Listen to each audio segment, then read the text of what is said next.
IELTS Speaking Part 3. Topic: Internet. Question 1. Do most people have a computer at home in your country? Well, to answer this question, I should first mention that the ownership of computers is almost 10 times higher in cities than that of villages in my country.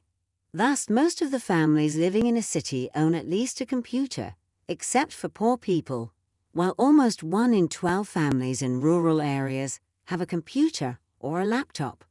The activities on a computer vary based on the user's age group.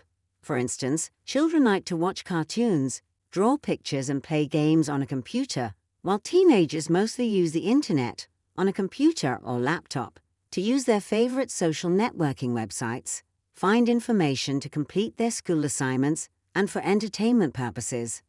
Adults often use a computer to connect to the internet, check emails, learn new software, create presentations, do online shopping, and listen to their favorite music.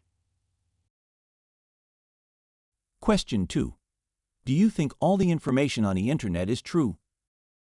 I believe without an authentic source and credible publisher, we should be wary of information we see or find online. The internet is an astonishing source of information, but the fake news and fabricated information are all around there. Thus, I would not believe everything I see online, except they are from an authoritative source. For instance, if I find a piece of information on a website like www.bip.com, from the official government website, or from a prominent and mainstream online newspaper, I would believe it.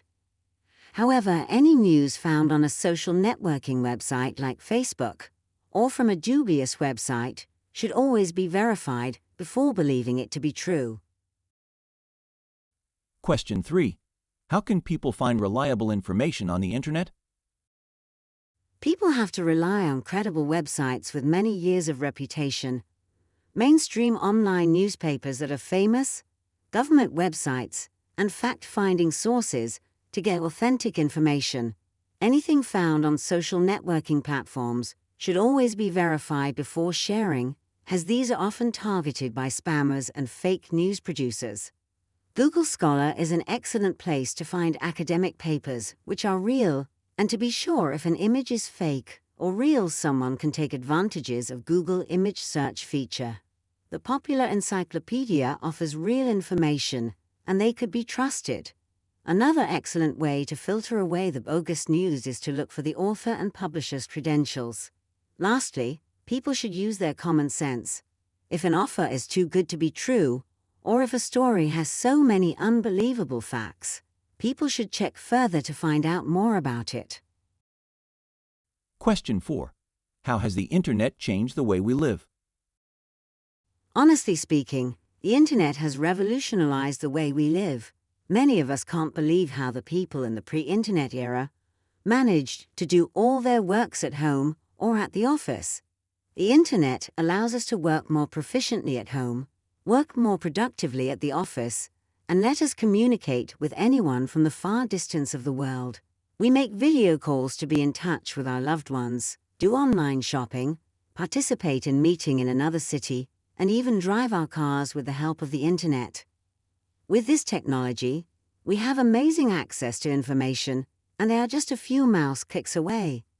These days we even do banking online, and the need to travel to long distance for ordinary tasks are no longer required.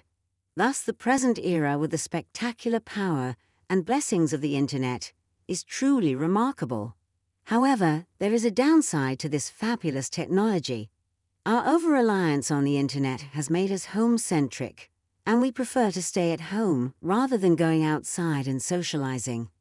This is detrimental for our social and personal life that we often fail to realize. Question 5. How has the internet changed the way we work? The internet has dramatically changed the way we work as well. A large number of people work from home nowadays, and the internet has created thousands of jobs for the new generation. And this has been possible due to the widespread acceptance of this technology. The internet allows us to save a huge amount of data, and they are easily accessible at a later date.